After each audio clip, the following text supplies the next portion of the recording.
This is heavy.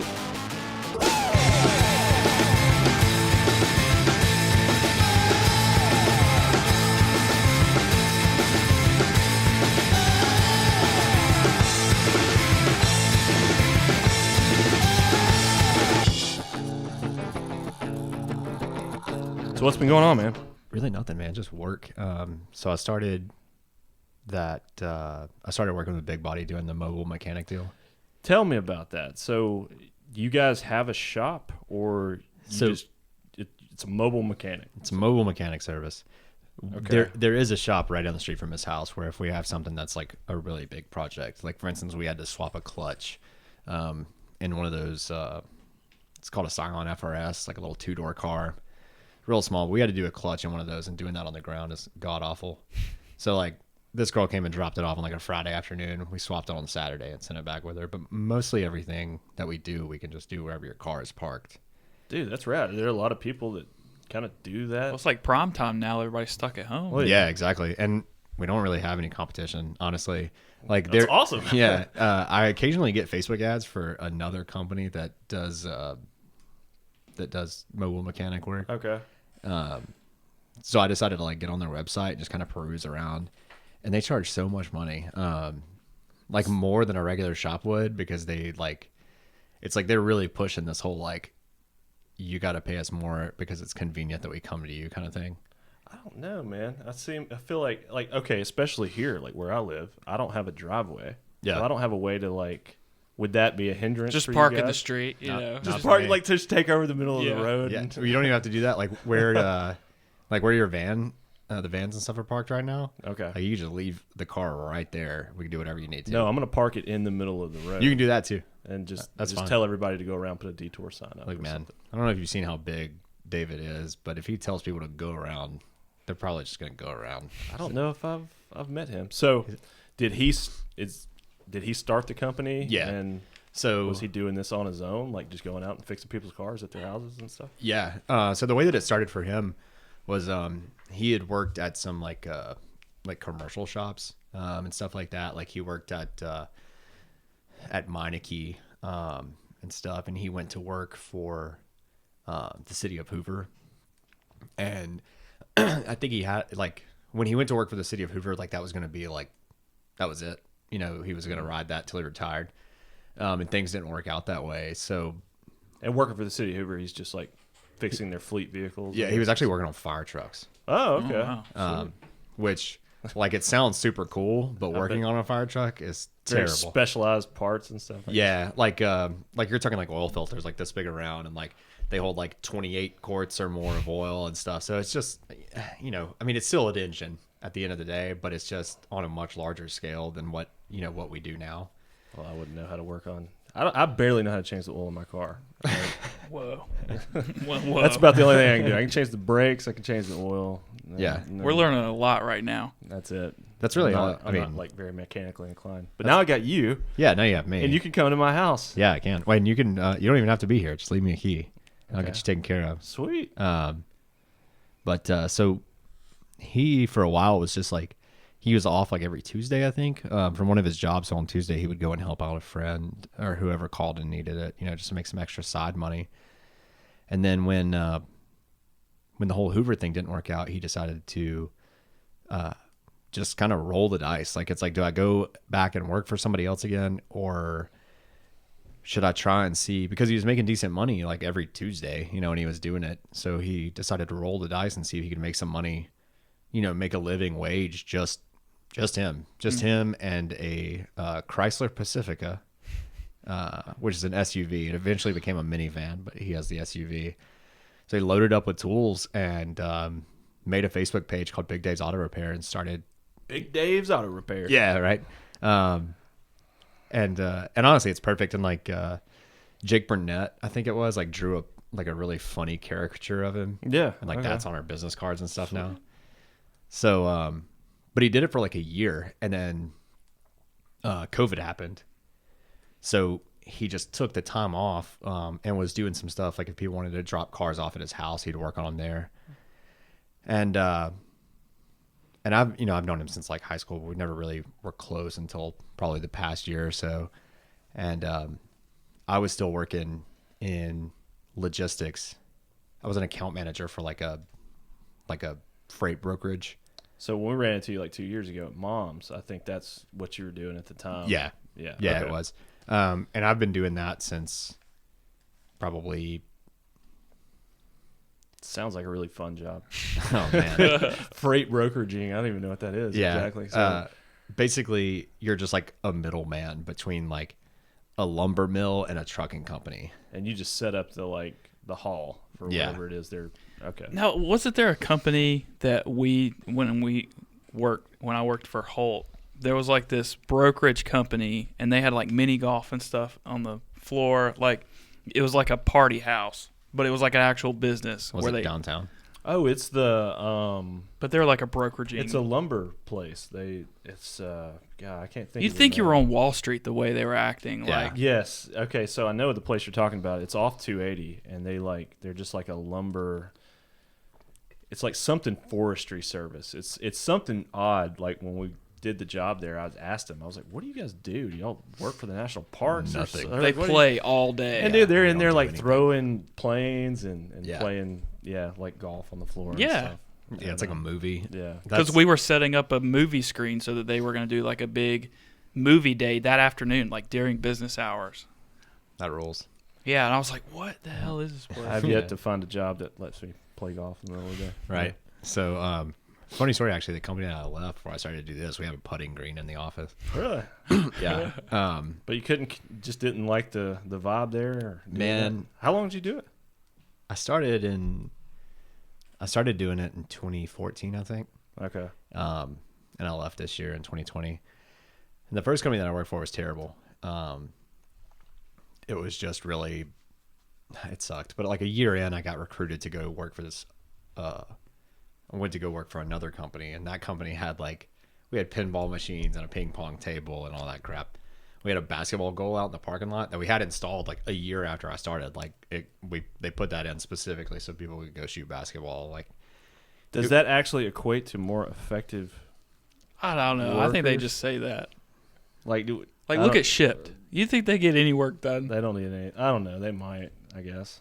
But yeah, they're like that. Shit. Y'all are brainwashed by capitalism. We are. It's But true. I'm just wondering, if you have all that stuff, does that actually amount to better work ethic from your employers, from your employees? I will say this: when I was at that company, it would be like, "Do you want to go play a game of ping pong?" And my boss would if he was getting frustrated, he would ask you if you wanted to go play a game of ping pong, and he would go play a game, and then he would come back and be fine. Oh, okay. But he's not the only. So it's a good icebreaker or like a Yeah, cooler. Yeah. yeah, but he's not the only person that. He's not the only person that would do it that way. And then some people are like, "Man, I really don't feel like doing a damn thing. I'm just gonna go play the Incredible Hulk pinball," which is loud as hell for an office where you have to be on the phone all the time. Yeah. And Get over here. Yeah, dude, Yeah, Mortal exactly. Kombat. Yeah, I wouldn't get anything Sorry, done. sir.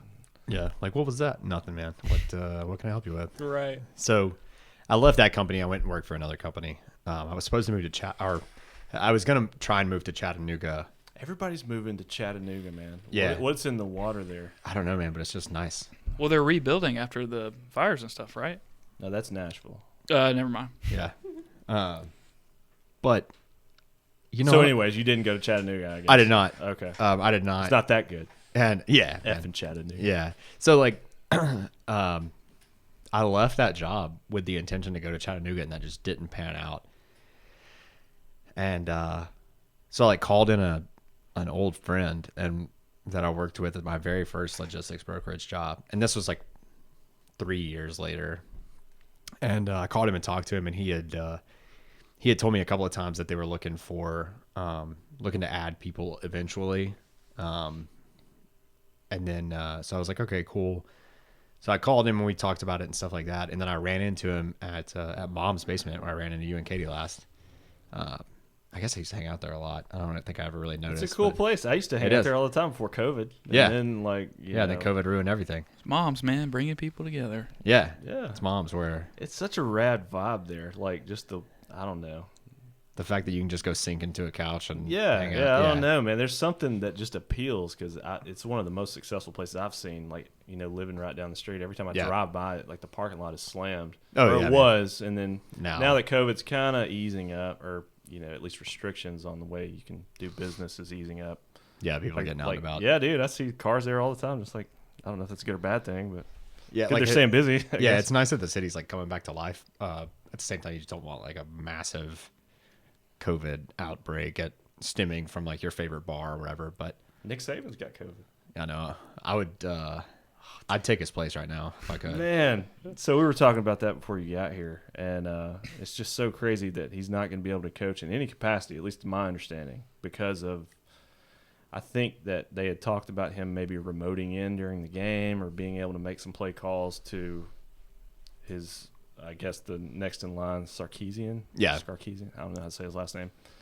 But I think it's against NCAA rules that he can't have any contact with his coaching staff during the game until the game is over. Like 90 minutes before the game starts until the whistle's blown at the end. Yeah. So he's going to be sitting at home watching the game, just like me and you. Yeah. Throwing stuff at his TV, He's gonna be so mad. and he can't do anything. I know. You think he's watching that game? You think he's going to watch it? I think he at least watches it until halftime, and depending on how it's going. He just turns it off and Yeah. goes and feeds the ducks. Yeah, I outside. can't watch this Terry. And then he's gonna I know, man.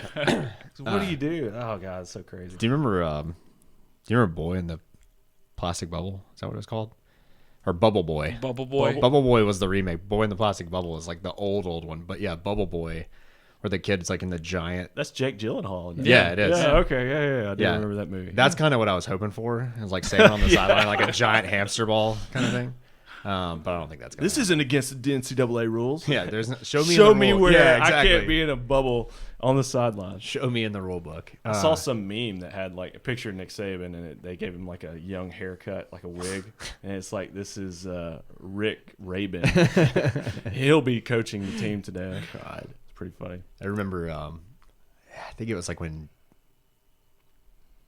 Tim Tebow had left Florida, and then I think we beat Florida, and then a meme started circulating, and it was like, congratulations on Florida's newest recruit, Jim Jebo. And it was just like a horribly photoshopped mustache over a regular picture of Tim Tebow. And those really stupid jokes like that are the ones that really get me.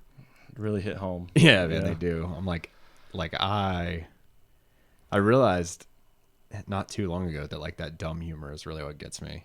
I noticed on your social media, it's a lot of memes, which actually are really funny to see. Yeah, that, lots of shit really posting. make me funny. But yeah, I don't know. And going back to the game, like, that's got to sting for Kirby Smart as well. Not to just make this all about football, but No, man. like for him to, even if they win on Saturday, It won't matter. It's not it gonna won't count. count. matter. It Yeah, won't because matter. you're not coaching against Nick Saban. You're coaching against his team with Yeah. a replacement or the backup guy. It's a fluke. And it's just like, I don't know. It just sucks. I think this Yeah. whole year is just going to be a wash. Like, nobody's going to take it seriously Right. and stuff. And you can set your phone down, wherever. I think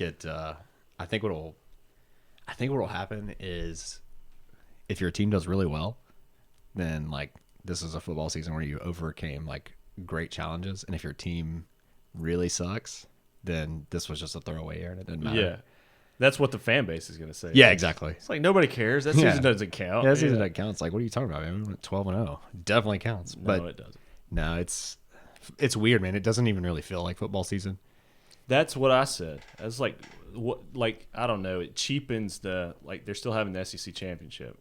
But I feel like it's cheapened by the fact that, like, we're having all these. I mean, there's been a few games that have just straight up been canceled, because they had too many testing positive. And that, it's crazy to me that only Nick Saban tested positive. But, if anybody else did. Well, I think they were doing contact tracing to see who else on his staff might have it. Yeah. Or, I mean, he had to get it from somebody. How long do you think they tried to push that out before it hit public news? He probably had it at the last game. Saban's like, I don't got knowingly. it. I don't got it. Don't got it. Don't worry about it. I'm good. They just Good. killed the dude that's like, Yeah. I think he has it. And he just disappears. Yeah. Like, this is the new team doctor. The other one. And it's me. Yeah. Can you hear me? Can you see me? Yeah. Nope, you don't have COVID. Yep. You're good. You're good. You can coach away. You don't smell like you have COVID. You Get don't out s- there. Go team, go. Yeah. Man, that was never my thing.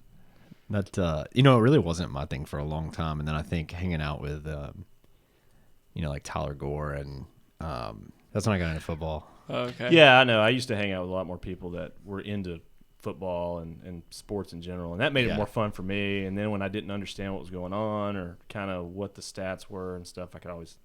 Yeah. But lately, it's like I don't hang out with anybody that's really into sports, so I've been watching a little bit. Like Alex is really into football, and we'll go over there and watch with him. Yeah. I don't know. It's not like the good old days, man. In college, it's like football. Yeah, baby.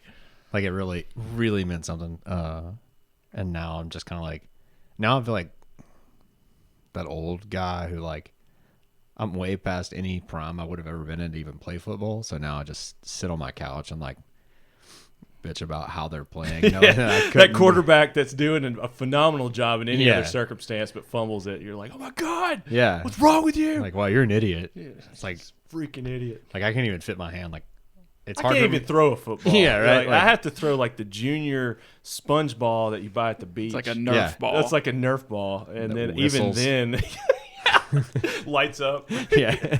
And even then, I'm having like a tough time like getting a nice tight spiral. You know? Yeah. So That's, I would have never. I never played football in high school or anything, and for didn't good either. reason. I don't think I would have been very good at it. no. All we did was skateboard. Yeah, I like my decisions that I made. I think I Yeah, went down the absolutely. right path. Like So, my knees and back these days aren't like super fond of all those choices of just like, I remember, I think it was like Jeff Salter one time described skateboarding as like, he was talking about how stupid skateboarding was, like as we're skateboarding. And he was like, we're literally standing on like a plank of wood with the wheels on it and just hurling ourselves down flights of Yeah. stairs, hoping that we land back on that same plank of wood that we screwed wheels into the bottom of. And I'm like, yeah, but look how was cool we fun, look. yeah. You know what I mean? Like, yeah. it was love, man. It was awesome. It was. But yeah, dude, I'll still get out and ride, just like cruise around. I got a little board here. But man, I feel like I'm really gonna have some serious knee problems when I get older. Like just the way my knees pop and crack every time I Yeah. get up, just getting up from a chair and walking around. I'm younger than you are, and I already had those knee problems. It's not good, man. I have like I think I two, did a lot of damage. I never broke any bones, but I didn't definitely either. Did some, like which is crazy. have some arthritis or something. Yeah. I don't know really when it happened, but I was just like gaining weight rapidly, and it probably had something to do with the fact that I was drinking all the time. And so when I was at that last job, and after I quit drinking, I started doing CrossFit, and Where were you doing CrossFit? it's called Forge Fitness. It's over in Vestavia off Old Columbiana. Okay, we've got an Iron Tribe like right down the street. And I see those dudes out there like Yeah. jogging up and down the sidewalk. Yeah, and those dudes are crazy. it is crazy. Yeah. So doing CrossFit is as intense as I imagine it is. Yeah, it's probably worse some days than you could ever imagine. Gosh, man. Especially doing, so I was doing CrossFit and I was doing powerlifting, and Easy, just a little bit of light powerlifting Yeah. right after your Yeah. CrossFit session. Yeah. Morning coffee, some CrossFit. You know, yeah, Start dude, your day. some of those dudes get out there like at those Iron Tribe dudes, man. They probably start. Some of those guys probably start at like 5 o'clock in the morning. They have to because Like- I'm on my way to work and it looks like they've already ran a mile. you Yeah. know? Yeah, Like 15 miles. Yeah. yeah, you're watching their wind down when you leave, like they're getting ready to be done. But I started doing that, and that's when I realized exactly just how bad my knees were. Like I would have to go home, and I have like these special knee braces that hold ice packs. I would just go home and strap those bad boys on, put my feet on my coffee table, and then just sit there and cry for like 20 minutes. Dude, it sounds horrible. At least the videos and stuff that I've watched because we kind of looked into it, but it's expensive too. It is, man. It is super expensive, and but I will say this: it's probably, as long as you get a good gym, like Forge Fitness is fantastic. And I tried out Wheelhouse Academy, that's just right over here. Yeah, yeah. And that was pretty good too. But I joined, and then like COVID really hit, and I had to Yeah, like kinda all the step gyms away. closed. Yeah. So I've probably been out of a gym for about a month now, but the people at Forge are like, they're super welcoming. It's like it's not cliquey or anything. It's just like everybody loves everybody. So like it's really fun to go in there and like you almost kill yourself in a 30-minute workout. But there's like 12 other people in there who almost killed themselves. So is it like a class setting, or Yeah. do you have like a one-on-one trainer? Or I You can mean, do that too. How does it? What did you do? So generally, what I did was I just did like general CrossFit. And when I first started, I was going 5 days a week 5 days. Whoa. Yeah. Dude. Yeah, I just hit the ground running, but I've dropped like 67 or so pounds. I was almost 300 pounds. I was like 290. I'm sure at some point I had crossed that threshold of over 300. Really? Yeah, now Wow. I'm 220. Awesome. But it's not like it wasn't like a conscious decision to lose weight. It's just like my body had no choice because for 5 days a week I was just beating the shit out of myself. Yeah, burning calories like crazy. Yeah, and like, you know, I couldn't eat as bad as I wanted to. Like I couldn't go and like grind out $20 worth of Taco Bell because I was so committed to going to that CrossFit class after work that I could go and eat $20 at Taco Bell if I wanted to, but I had to be okay with puking my guts up. Oh man. Like 5 minutes in, because it's not like there's not like a slow build sometimes. It's just like you warm up and stretch and then it's Game on. yeah. But it really is fun. It's one of the cooler things that I did, and I was one of those people that talked a lot of crap about CrossFit and stuff like that. I was like, why would you want to do that? Like, I could just go to Planet Fitness and run on a Exactly. treadmill, and you know they only charge me $10 a month. and I don't have people yelling which is at what me. I yeah, do. and that's what I did. I Yeah. did that for a year or so, and I was like, you know, this just isn't working for me. And I was like, I need some kind of like guidance. I need somebody to like help me, Yeah. tell me what to do. Like I have a general idea, but I need more specialized training, I think, or I need somebody to just be like, hey, what you're doing right there is really stupid, but if you do it this way, you might get something out of it. And that's what I got from that place. That was a lot of fun, and I'll go back soon. I feel like the nutrition shot has a lot to do with it too. Like you Absolutely. that would be me. I'd need somebody to just tell me how to eat right. Yeah. And that's honestly, man, I go back and forth. Like what kind of started that whole thing? What started with the whole thing about me trying to be like a healthier person is when I stopped drinking, which was February of last year, February 2019, February 9th, 2019 to be exact. It's the last time that I drank. And Thanks. So that 2 years. Wait, it would have been 18 then? If you said 2 years is coming up in February? yes, Okay. yeah, you're right. Sorry, I don't math good. 2 years, dang. Yeah, so Wait. Yeah. Math? Yeah. I don't know. 19. No, it was 19. So February 19th Really? to February 20th. Oh, it would be 2021. Or 2020, See, and it was then- me that had the math problem. Yeah, you don't math good. I don't math good. Don't math good. Um, So what led to that decision to quit drinking? the Just wanting to get in better health and wanting to do the fitness thing? Because I have a bad problem. I mean, you know, beer is just like terrible in calories and just terrible for you and stuff. So yeah, but like ice cold beer tastes good sometimes. it's you know? so good. It's so good. So here's what happened.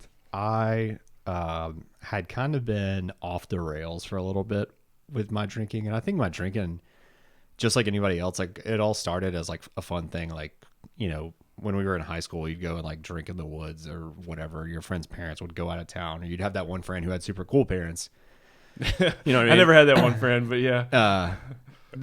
You know, there were a couple of those dudes from the Hueytown area that it's like, you know, mom and dad just didn't give a shit. Yeah. And they'd have a bunch of people over, and I don't know what the language rule is here. I don't want to say Non-existent. something. Non-existent. Okay, cool. You should have heard Nick's podcast. Yeah. Oh, you know what? I did listen to it, and dude, I love Nick so much. But yeah, so I'd kind of gone off the rails a little bit. Basically, what I was doing was I was doing what they called I was binge drinking. Not what they call, it's just what it's called. So like Monday, Tuesday, Wednesday, Thursday, I wouldn't drink anything. But on Friday, Saturday, and Sunday, I would drink like it was the end of the world. You gotta make up for those days lost. I really did. Yeah. That's how my brain works. And so that's what I would do. And I remember like we all got sent to work from home because it snowed. This was back in 2018. 2018, Katie. That's what year it happened. She's over there doing math in her head right now. She's got a chalkboard out. Yeah. Like an Atticus, like sliding the thing. So one of the snow events. one of the snow events, we all got sent home to work from home, and I was living. I had moved back in with my parents for a little bit, and our Wi-Fi went out. So I was like, "Who has Wi-Fi?" Marty's. Marty's has Wi-Fi. So I went down there to finish work, just at the bar, you know, drinking a nice cold beer while I'm doing so. And once I was done with work, it was just like, I was like, all right, I'm going to drink now. Like I hadn't been drinking all afternoon anyways. And so at some point, as stupid as it is, I got in my car to go home, and I got on the interstate. But like instead of heading towards Pleasant Grove, I was headed towards Springville. So like heading 59 north, I guess. Yeah, the opposite direction of where I needed to be. And there was nobody else on the road because it was snowing, which still doesn't make drinking and driving okay or anything like that. But I saw like one of those turnarounds like cops always sit in. So Yeah. I was like, I'm just going to slow down and turn around when I realized I was going the wrong way. And so I went to slow down to turn around right there, and I slid in the ice, and my car got stuck. So I get out, and I'm trying to figure out how I'm going to get my car out of here. And then, of course, the police showed up to help me. Oh, man. And the guy was like, You been drinking tonight? I remember the officer saying, you need some help. And in my head, I was like, no, I'm fine. But I'm sure it just came out. I was like, ugh. And so he obviously took me to the Springville jail, like to the drunk tank, Yeah. to sober up. And, you know, it probably wouldn't have been as bad if like my parents even knew where I was, because I was staying with them. If I was living on my own, you know, maybe it wouldn't have been so bad. I mean, it was still a bad thing, but like, Well, yeah. it I get what you really, mean, yeah. really blew like up. they're worried about you. Yeah, they're worried about me, and it's like they start calling around, and my aunt, for some reason, was like, I'm gonna call Springville jail and see if he's there. And I was. So I like walk out, still snow and ice on the ground. My parents are there.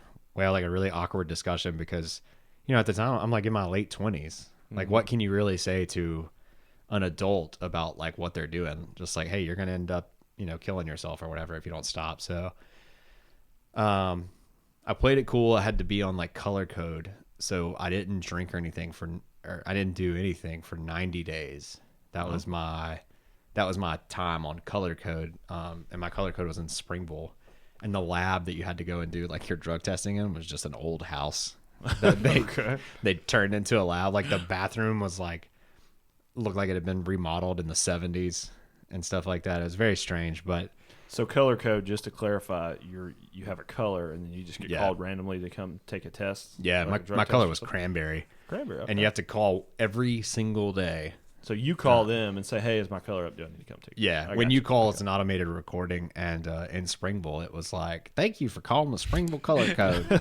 Today's colors are red, yellow, cranberry, Okay. plaid." You know, like stuff like that. Plaid. So, yeah, I had to call every day, and like if my color got called, I would call in the morning on my way to work, and if my color got called, I would go on my lunch break because I was like trying to hide it from everybody I work with, because you don't want anybody to know you're on color code. Not for real. Not at work, at least. So for 90 days, actually just shy of 90 days, they let me off like a week early because I had done so well. Like calling every day, passed every test with flying colors. I didn't drink or anything, and they tell you that they can detect alcohol from your pee for like 72 hours after you drank. And they call your color regularly enough that like if you drank it all, they're probably going to find out.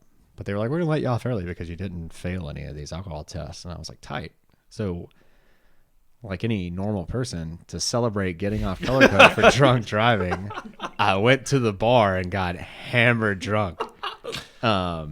My man. Yeah, we went to My man. the best part is, so we went to shoe shop, and the best part is that I started calling or texting friends, and I was like, yo, I'm off color code. And they're like, where are we drinking? Oh, And, It's a party. yeah, like, and it seems so stupid to think back on that now. I'm like, what was I doing? But Oh, whose birthday is it? Yeah. We all celebrating. Color code. I got off color code. Like, hell yeah, round of shots. Today's my day. Cranberry. Cranberry, baby. I'm wearing my cranberry shirt. Got my cranberry Yeah. hat on. I should have like decked. I should have dressed like a cranberry. Yes. And rolled up in there for the drug test. And like, I'm here. You called. For your last one. Yeah. So Oh, dude. that was over, and I coasted for a while. I was still doing the same thing. I was still drinking all the time, just literally just not drinking for like 3 days. And then but it's like I would drink so much on like Friday, Saturday, Sunday that I would just be hungover until the next Friday. You know, like as you get older, that shit starts to last longer. It's brutal. So February the 9th of 2019, I was at Parkside hanging out with people, drinking and stuff like that. I'd been trying to, I guess, kind of dial it back. I don't really know what that means. I think I was just drinking just as much, but doing a lot faster so I could get home earlier. You won't feel the effects till you get home. Yeah, none of that shit makes If sense. I pound 2 beers in 2 minutes, then I've got at least 20 minutes before it hits my liver. Yeah, I can get home in 20 minutes. Yeah, dude. Or like, I don't know what I was going to do when I get home, just sit there and be wasted, like at the house. It's more like a game. Like I'm racing my bloodstream to see how fast see You're who sitting there wins. like, I did it. Yeah, exactly. It's like taking a few sleeping pills and then trying to drive home from the other side of town. Yeah. Like, who's going to win? Who can make it the furthest where they wreck Yeah, their car? right, right. Exactly. So I decided to leave Parkside and I was going to go to the McDonald's and University to get cheeseburgers. Who doesn't want to go to the McDonald's in university? Right? Yeah. When you're hammered drunk, you're like, damn, that sounds great right It's now. the greatest thing in the world. Yeah. So I pulled into that McDonald's and then I woke up in jail. Oh my god. Yeah. And I woke up and like essentially what happened is when I turned into McDonald's, I turned in front of a Birmingham cop and he was apparently closer than I realized, which makes total sense because I was shit-faced. But he wound up taking me in. I got checked in, I dressed out and all that stuff and went into a jail cell and fell asleep. I don't remember the check-in process at all. Wow. I still don't. You know, like there's been stuff come back to me over the past almost 2 years that I'm starting to remember and all that. But yeah, when I woke up that day, I woke up and I sat up and it took me like 30 seconds to really realize where I was. And I was like still pretty drunk. But I was just like, man, this is the second time that I've had to wake up in jail from drinking. I don't think I'm going to drink anymore. So I get out and I go down, they take you down before a judge and then you get to go and like make your phone call. Mm-hmm. And in the Birmingham City Jail phone room or whatever you want to call it, there's like a whiteboard on the wall with all the bail bondsmen in the city so you can try and get out. And in my head, I'm like, I'm going to call and get bailed out and then go home. And I don't have to, I was still living with my parents at this time. I was like, I don't have to explain to my parents where I've been. So Solid I called, plan. So I called the first bail bonds company on the list and nobody answered. And so I was like, I'm just going to call the one that I guess looks the best on a whiteboard. I mean, sure. I mean, what other choice you got? You got one phone call and you got 2 minutes to decide. You're bail bondsman. Yeah. So I just picked one and I dialed. And when she answered, I was like, hey, I really need to get out of jail. What does that conversation even look like? I mean, I didn't know. I never had to do it It's a before. bail bondsman. Like, why else am I calling? Yeah, You're exactly. Like, hey, what do you need today? Like, what do you think I need? I'm going to make you admit what you did. Yeah. So I was talking to the bail bonds lady that answered the phone, and I was like, hey, I need to get out of jail. I got put in here for drunk driving last night. And this lady on the other end of the phone, no shit, goes, is this Chase Glasgow? Oh my god. What? No way. Yeah. And I was like, True story. true story. I Oh go, my gosh. yeah, who is this? And she was like, my name is Sherry or whatever her first name was. It's a lady we went to church with growing up. Oh man. My parents had already contacted her, and her and my parents are waiting in the lobby of the jail for me to get out already. So of the two bail bonds companies I called, the first one didn't answer, and the second one was the one in the lobby was with your in the lobby parents. with my parents. She's like, I can see you. They were. She was like, as soon as you come through the door, you'll see us. And I was just Dude, like, oh my gosh. I was like, man, like I was relieved because somebody was there to get me, but I was stressed because my parents are out there. The disappointment. Yeah, the disappointment in me who was, I was about to turn 29 years old, and this is the second time they come and pick me up from jail, in like the span of like a year, for drinking. So I get in the vehicle with him. I get my dad's truck with him and my mom. My dad didn't say a word. My mom's just like yelling at me, and I'm just like, yeah, I don't even have anything to say. Like, I don't know what to say. So I I just let her yell at me the entire time. And then as soon as she's done yelling, she's like, now, do you want to go to Nikki's West for lunch? And I was like, yeah, I guess so. So I we mean, go it's to, mom. Yeah. we go to Nikki's. And like, I really didn't want to go because I just like whiskey was coming out of every pore Yeah, I of mean, my you just body. got out of jail. Okay. Yeah, like fresh out of jail. Hadn't even laced my shoes back up yet. And but we go to Nikki's West, we eat, and while we're eating, I'm like, I don't think I said a word for like 3 days because it was just like replaying the events in my head of like the past 10 years of me drinking. And so I decided to ask for help. So I went to Bradford, their outpatient program, which is over in Vestavia. And I did that from February until I got out on my birthday. So I started in February. I went through most of February, or the second half of February, all of March, and I got on April 14th, which was when I turned 29. And from there, I started going to like, your AA meetings, and I got a sponsor and all that stuff. And I just never really looked back, I don't guess. Like, I do so much now that like, I remember being like hungover, I guess, or like we'd be going to like Railroad Park, and I'm like, I gotta fill up my flask with whiskey, and then you get there and you see people like riding bikes and shit, and you're like, is that what sober people do? That looks terrible. Yeah. And like I see people or pictures of people on Instagram like hiking or like kayaking and doing all that shit, and I'm like you see some, like I would see somebody on a kayak and I'd be like, where's all their alcohol? Because if Is you're that fun? Yeah, like can you do that? yeah, no, like if I was gonna float down the Cahaba in a kayak, like I want to be blind by the time I get to the end. Oh, man. So it was a really big change, but it was one of those things where it was like, I guess now the way that I feel about it is like, if I could get sober, like surely anybody else could. But there are, and like, don't get me wrong, there's still times where like I see pictures of people like out at like Parkside or at Mom's or something like that. And like, you can tell that everybody's having a really great time. And I'm like, damn, I really miss doing that. But the thing is like anybody else can drink. Like if you guys wanted to drink alcohol right now, it wouldn't affect me. Like it wouldn't upset me that you guys were drinking across from me. It wouldn't be disrespectful or anything like that, because obviously you guys aren't the ones with the problem. I am. And that took a whole lot of like self-learning to be able to say like, oh man, I fucking suck at drinking. Like I'm just really not good at it. Because every time I would do it, it would always start out in such good faith, like going to the plaza to hang out with a bunch of people, and there were times where like, you'd go to like Well Hell Wednesday at Black Market or Speakeasy, and then you go to plaza afterwards because all your friends would be there. And like, it was always a good time and stuff. And then at some point I got away from those good times, and like drinking was like how I felt normal, I think.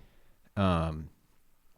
So like it didn't, I guess like when I was sober, like I was always so anxious and nervous about everything going on in the world. I always felt like I was going to have a panic attack and stuff.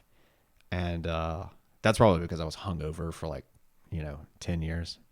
But not really 10 years, but it was one of those things where when everybody else was like, yeah, we're going to meet up here and have some beers and then go here. Like I would go, like I remember meeting people for like happy hour at Parkside. And, it's like everybody's sitting around like drinking, like a mixed drink or just drinking a beer. And they would get through maybe 3 or 4. And then like most people would go home after that because happy hour's over. But like while it's happy hour, I'd be like, yeah, I'm going to go to the bathroom. And then I would go to the bar and do like 2 shots back to back. And then go to the bathroom and then go back outside. So it's like everybody else is normal and functioning while drinking. And I'm just sitting at the other end of the table, just like trying to keep it together. Yeah. So I'm not trying to be like a downer. No, that's crazy. Cool. Yeah.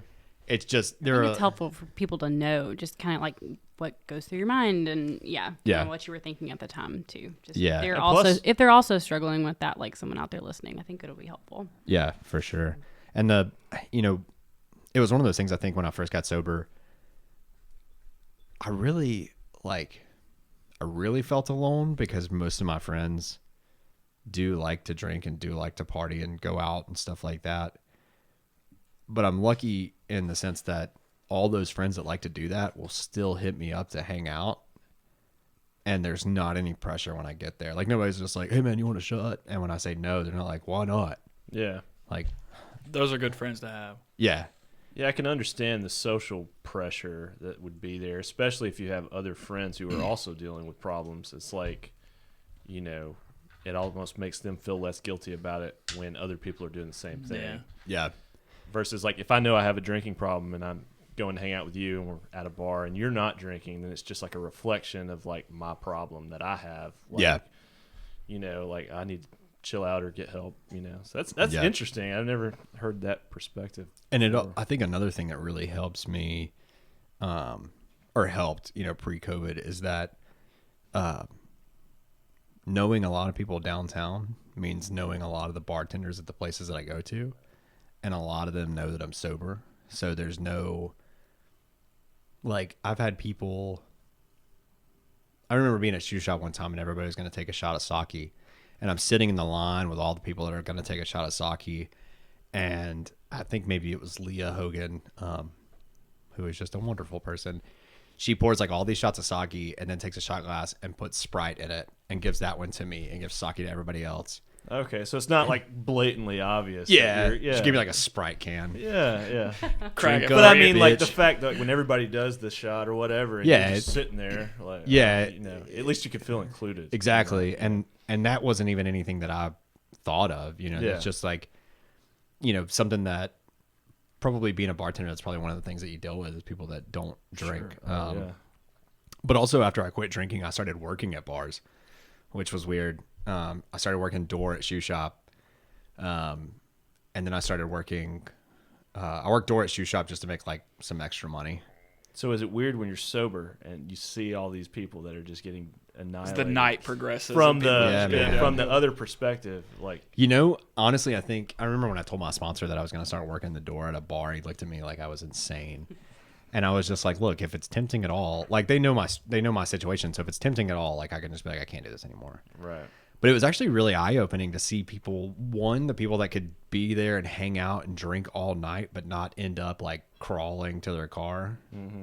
And then the people that would be there for like 2 hours and then be completely obliterated. And I'm like, oh, that's me. That's me right there. And I worked door at Mom's Basement. I worked door at Paper Doll. Okay. Which is, I know Katie's been there. I haven't been there. Paper Doll? Yeah, it's real cute. Yeah. It's real girly, isn't it? Yeah. Yeah. No. I met the mayor there, actually. He doesn't drink either. He was sitting on the patio, and he actually bought us a round of shots for my birthday, for my 30th birthday. The mayor? The mayor. Mayor Woodfin. Before I quit drinking, Mayor Woodfin bought me a beer at the Pizzitz. He's really nice. He's nice dude. He is. He's so nice. We'll find that picture and throw it up. But yeah, she texted me a picture. She's like, I'm in tears. The mayor bought me a birthday. I'm such a big fan of his. And I was so excited to meet him. We were like on this little tiki bar thing. This doesn't sound a little like pedal this, tour. Yeah. Sounds like Parks and Rec right now. Leslie Knoll over here, fanning out over the mayor. He's really nice. You were on a pedal tour? Yeah. The bane of my existence, fucking door. I'm sure you've seen the worst in those situations too. Oh man. Yeah. You're telling me you didn't get excited when a gaggle of cheering and screaming girls pulled up at the front of your... No, man, I'd be like, we're closed. Sorry. Just keep on going. Yeah, just keep on going. Keep pedaling. No, I mean, really, you know, none of that, being able to see other people party and drink and stuff and not act like complete assholes, I was just like, I don't know what that's like. Yeah. But then watching people that did the opposite, I was like, yeah, same, dude. That's what I would do. That's why I'm not drinking. And then some people have really, really weird reactions to it when like people would come up to me at Paper Doll, and eventually I just memorized the menu. And when people would be like, what's your favorite drink here? I would just name something random. So do you find that people, when they find out that you are sober, especially like you obviously hang out with bars, have no problems doing that. Yeah. Do you find that people's reactions is like, oh, you're do I need to drink? Can I drink around you? Yeah, exactly. Like, you know, they act like they don't know what to do or how to approach the situation. Well, they want to be respectful. Yeah, I guess so. Yeah. But it's kind of weird. It's like that, you know, that Jim Gaffigan bit where he's like, mayonnaise. Yeah. It's like, I don't eat mayonnaise. I'm like, oh my God, do you care if I eat mayonnaise? And he's like, yes. Yeah. No. That's kind of how it feels, because people are just like, you know, some people are just like, oh, that's cool. And some people are like, wait, you work at a fucking bar and you're sober? How's that work? And I was like, I just don't drink on the job. It's not that far-fetched when I say it that way, you know what I mean? Right. But yeah, I guess if you're working door, you got a little bit of excuse. Yeah. You're like, let me see you ready.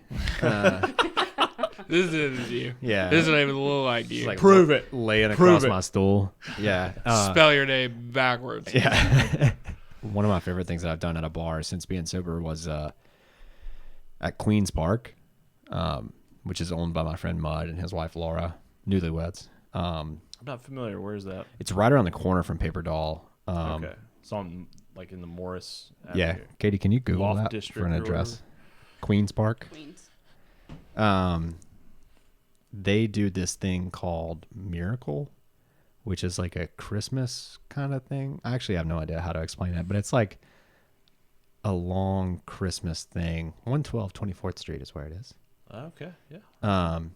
Queen's Park. Yeah, so like there's the Atomic and there's Paramount and what's it called is somewhere in there. Paper Doll is somewhere in there, but yeah, so this Miracle thing that they do is a Christmas thing, and so they got like up a bunch of bar swag and then had me come up there and dress as Santa Claus and hand out. Really? Yeah, they gift wrapped it, and it was like all the stuff like vendors give you, like, you know, vodka brand T-shirts and hats and koozies and all that shit. Yeah. So they had me dress up as Santa Claus and fill up a bag, like a Santa sack with this stuff, and go and hand it to people in the bar that were drinking. And people go fucking nutso for Santa when they've been drinking. Dude, I didn't see any pictures of that or anything, man. I'm sure they're out there. That's crazy. I think there's a picture on my Instagram of like just my face with like the beard on or something like that. But outside of that, what? Dude, go back up. Hold on. Click on that middle photo, lifting the dumbbells right there. No, the center. I know. I just can't use this mouse. Oh my. Okay. What is that? What right is now? happening? look at my gut up over my belt, like dude, look at that pushing beard, my titties man. up. Yep. That's so I went to the gym with Kenneth Cunningham in that picture, and this is, I guess, not too long after I had been going to CrossFit, but I was really starting to build strength, and I really wanted to see. I can tell. Look at that freaking. How much weight is that? That's 405 pounds. Oh, dude. I will never be That's able to do too many that. pounds. That's too many pounds, man. Nobody's making you lift that much weight. So now, which I haven't tried in a while, but like, see the straps on my wrist? Those are wrapped around the bar so I didn't drop it. Mm-hmm. I've seen those before. And like, I'm wearing those. So if your back gives out, it just Yeah, I'm stuck to it. Yeah.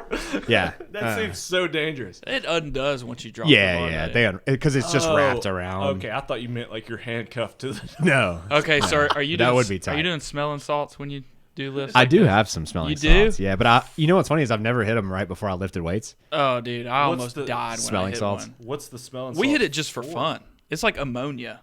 Yeah. It's like it was you know, pitched like to to a, wake up people after they passed out. Yes, and they just do that. Yeah. But why? I guess I'm not connecting the smelling salts to lifting weights. It gives you triggers that your rush. brain. It makes you, it gives you that rush. So it's A like rush. you hit it. But the smelling salt thing was crazy. I ordered some called Hellfire. Oh God, I don't get it though, man. And, do people do smelling salts for other activities? Like, if I play chess? Yeah, I do mean, the you smelling could. salts? I mean, Be the most amped MFer in the room too. and you feel it like you're on something too. Like, How long does it last? not that long. So It's not like a drug. Is it just No. like No. salt? It's like say ammonium smelling- nitrate. Yeah, Ammonium nitrate. And it's just a block of it in a thing, and you shake it to break it up. ours was like a little packet that you squeeze and Yeah. bust. So those are the ones. Was it like a little white thing? Yeah. So those are the ones that, like, if somebody passes out, you can like snap it and waft it under their nose. That's the one we just did. Yeah. Like, oh, let's try this. Yeah, I had a coworker at my last logistics job who ordered 500 of those. So like in the afternoon lull, we'd all crack one and smell it. I hit the microphone. We'd all crack one and smell it like we weren't sitting at our desks all day long. Oh man. Yeah. Dude, I gotta get up on this. The I'll smelling salt. You can get them on Pretty Amazon. crazy. They're super cheap. Yeah. I'll bring you one.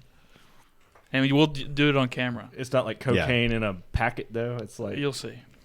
Just go huff some No- Vicks. Nothing. Vapor I Yeah, just don't. do that. I just can't equate that in my brain. I don't know why I'm being so weird about this. but I Nothing just can't comes equate, out like, of the packet. Like I'm gonna go lick some Vicks Vapor Rub. Yeah. And then I'm gonna go Get you a punch cheek full. Yeah.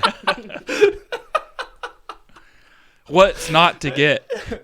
I don't understand what you're not understanding. I don't know, man. Have you ever watched like? Did you ever stay up too late and end up watching like the strongman competitions? Yes, and I equate that photo that we looked at a minute ago when you're lifting those weights to the strongman competition. That would be tight.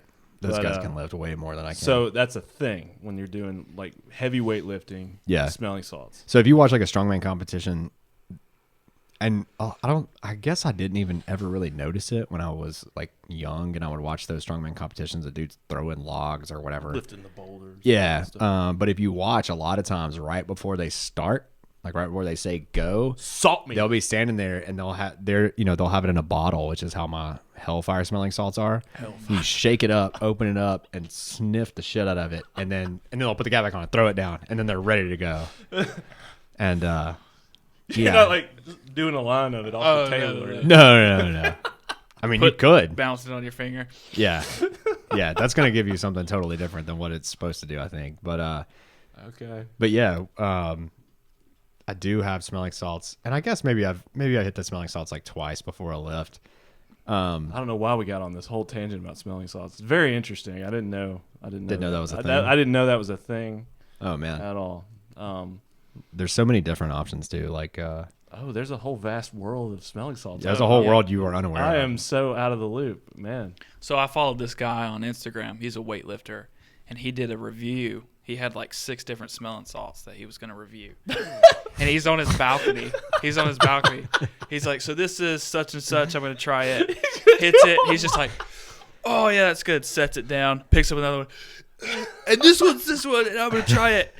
And by like the third one, he's just like, knocks them all off his balcony. And he's just like in tears. He's like drooling and stuff. He's just like, yeah. I don't think your brain is supposed to take that many hits. This sounds so horrible for you. I just can't imagine that's. I equate it to the cheekful of Vicks Vapor. Cheekful. I don't, and honestly, I have like no idea what the. I have no idea what, if any, there are like long-term effects. I don't know, man. Maybe I'm not going to be able to remember my name in a couple of years from these things, but I definitely don't think you need to do a review video and try 6 of them in a row. Yeah, that's intense.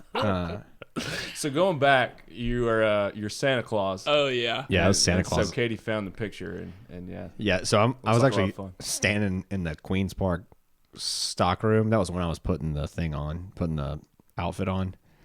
That beard and that hat, probably the most itchy thing I've ever put on my body. It doesn't look comfortable. It was not. But the best part is that you could only see that small portion of my face. That's why you see most Santa Claus. It's just like so shitty around their chin because it's so itchy. Yeah, because it sucks. Yeah.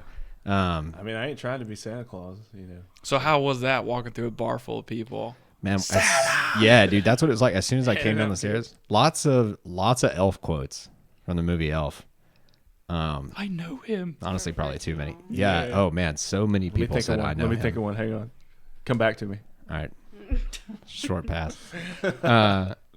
Yeah, lots of I know him, and I was just like, okay, here you go. Here's your bar swag. It was so much fun for real. And once I handed everything out, I just went home, and it was great because I was like, man, is that what being Santa is like? But then I remember like it was just for a bunch of drunk adults. No. But like I walked outside and like nobody knew that I was there or that was even going to happen. So when I came down the stairs from the back where the stockroom was, it's like the people like in the immediate vicinity that saw me like just about shit themselves because of Santa, and I was carrying a sack full of stuff. Yeah, man. And when I walked outside through the line of people, everybody was like, "Oh my God, Santa's here!" It's like, this is awesome. Like you kind of feel like a celebrity, but also nobody knew who I was except for the people that worked there. And I actually ran into a friend of mine that I had worked with at Target. I worked there forever. Alex worked there too. Yeah, that's right. I think we actually started together. We got hired at the same mass hire event. Yeah, I remember he worked there for a long time. It was many, many moons ago. But I ran into a friend and I walked up and said, "Hey," and I didn't remember I was dressed as Santa. Yeah. Hey, man. And hey, Santa. Yeah, for real. Yeah. He looked at me. He was like, "Hey." You say his name. Hey, Santa. Jonathan. You've been a good boy this year. It's like, oh my God. Yeah. So a bunch of his friends were like off to the side smoking cigarettes, and they walked back over to him in the line, and this was after we had talked, and I guess they just didn't notice. So when I was walking back by, I was like, "All right, I'll see you later, Julian." And all of his friends were really caught off guard by the fact I knew his name. And they're like, wait, how'd you know his name? I was like, I'm Santa. Come on now. Santa, know everybody. You know how this works. Come on, dude. So you're feeling good. You're not drinking. You're hanging out, and obviously deadlifting giant weights and stuff. So how long did that last as far as like doing the CrossFit before COVID? I think I actually started at the end. I signed up at the end of December because I had to wait until after the new year to do like my CrossFit 101. Okay. Which is basically where it was like 3 classes where I had to go in and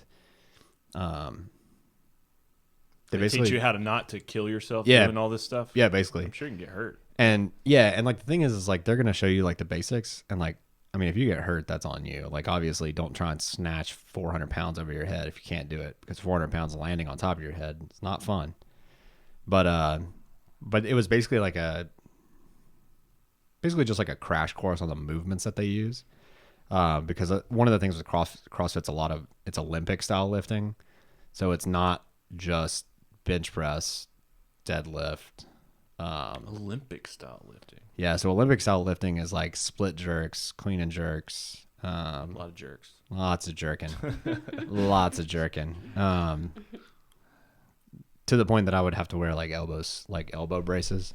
I was jerking so much. That's a lot of jerking, my friend. Yeah, it's crazy. So, and like you're just in a room full of people. Everybody's jerking. Everybody's jerking. Yep. 5 days a week. Sometimes 5 a.m. Yeah, people get started as early as 5 a.m. Some people jerk twice in one day. And couldn't keep up. No, I really couldn't. So I basically just got my ass handed to me for the first few months. And then... But was it more fun than going just like to a typical gym doing your own thing? Yeah, absolutely. I guess the accountability helps a lot. Yeah. 5 days a week, man. And people will text you. I felt like if I was going to go, like I might as well just go. You know what I mean? Like, there's no point in going. Like, I don't have like a heart condition. I don't really have any medical conditions that would like prevent me from going 5 days a week, apart from the fact that I was just like lazy and fat. So I was like, let's just do it and see what happens. And man, it was like I would get off work, go straight to the gym, work out, come home, shower, done. And I bet you're sleeping a lot better too. Oh man, I was sleeping like a baby. I could tell on the days. Luckily, it's kind of evened out now because I started the mechanic thing and like working with my hands and like actually getting tired at work. But I could definitely tell the days mentally, like when I didn't go to the gym. Mm-hmm. And like even during COVID, like for the first half of COVID, they closed the inside of the gyms, but Forge had an outdoor area. So I would go up there and work out outside with some other people, like socially distanced, and stuff, because they have like a running track and all this other stuff. They have all this open space that you can use. Now, is that the place next to ADI? Where's on the corner there? Forge is in, where's ADI? It's off Oxmoor. Forge is in. Yes, there is a place off of Columbiana. Okay, but I think there's another like CrossFit type place next to ADI. Over there. Is it Nexus? Nexus Fitness. I haven't been over there in a long time. Okay. But yeah, I know what you're talking about. I know that I got a couple of friends that go to that Nexus Fitness place, and I think that gym owner and maybe some of the members kind of like spawned off of Forge. And you'll see that sometimes, like somebody will be at one CrossFit gym and then they'll go open their own thing. Or yeah, man, they're popping up all over the place. Yeah, like you said. And I guess really I kind of forgot about this. I was going to touch on. I think really that whole thing started with Kayla and I did Whole30. Okay. And I got like really into it. Like I was making my own condiments and shit. So explain briefly what is Whole30. What is that? It's god awful is what it is. It's not like the keto diet or paleo. It's very close to paleo. Okay. So basically with the Whole30, what you do is you take out anything that tastes good and you replace it with cardboard. But easy. Yeah, you get all the things you love, you can't have anymore. You can't have that shit anymore. It's basically just doing like all real food, like no processed foods, no if you get I never even knew that some of this shit was on a nutrition label, but if you look on a nutrition label, like you'll see like sugars in something like this right here. Sugars are 0 grams because this is a Coke Zero, trademarked by the way. But it says sponsor of this episode. Yeah, it says included added sugars 0 grams. So basically, what you would want to do on Whole30 is you want to look and see what the added sugar percentage was, and if there were any added sugars at all, you just put that shit right back on the shelf. So zero tolerance for added sugars. Yeah. Okay. Could you have carbs and bread? Because paleo is all about like the meat diet. So so that's where it's similar to paleo. No bread. Did you eat plants out of your backyard? I mean, what's left? Grass clippings. When the guy at my apartment would come and cut the grass, I would ask for to bag it up. Yeah. I'd be like, me and my girlfriend doing the Whole30 thing, man. Can I have a bag of those grass clippings? You're buying like rabbit food and stuff. Yeah. Probably not even. That probably has added sugar too. I'm sure it does. To be honest, it really can't eat tomatoes. Yeah, like it just no fruit. Well, I mean, I guess you can. It's not added sugar. Yeah, but still, you can't. It's really? still too much sugar. It is natural. It is too much sugar.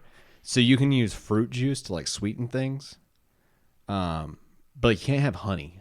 Can't have honey. And honey, I don't eat a ton of honey, but yeah, I'd miss that if somebody told me I couldn't have it. That's all I would dream about. Yeah, like what do you mean I can't have honey? Like you don't even have honey in your house right now. Yeah, but I could wanted go buy some. Yeah. You're not. It's 9 o'clock. You're not going to buy honey. I want honey. I'm going to buy honey. Yeah. No, you're not.